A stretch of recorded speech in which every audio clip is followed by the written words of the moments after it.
Yes, hi again.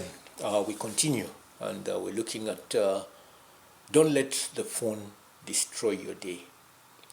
So the story is told of an old man who would never answer his phone.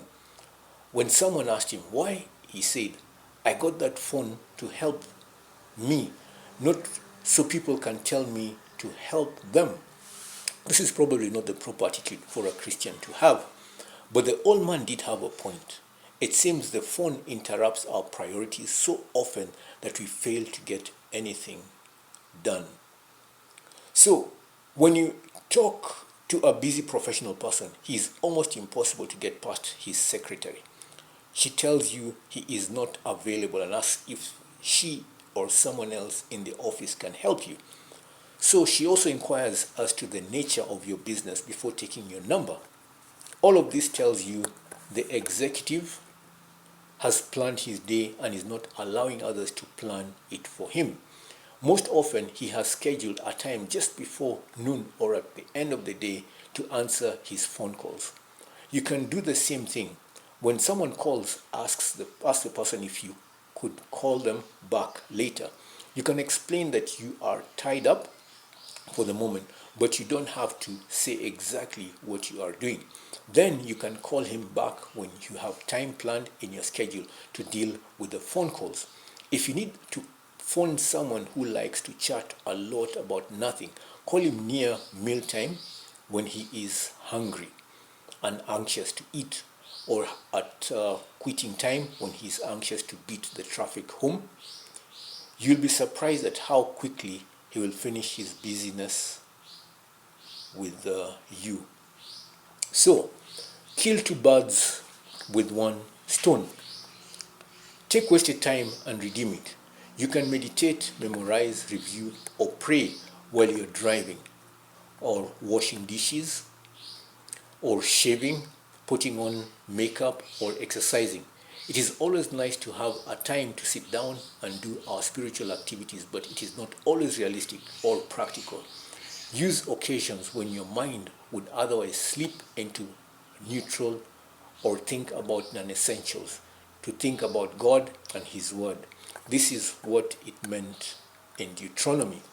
And that's chapter 6, verse 6 to 7 says, And these words which I command you today shall be to your heart. You shall teach them diligently to your children, and shall talk of them when you sit or in your house, when you walk by the way, when you lie down, and when you rise up.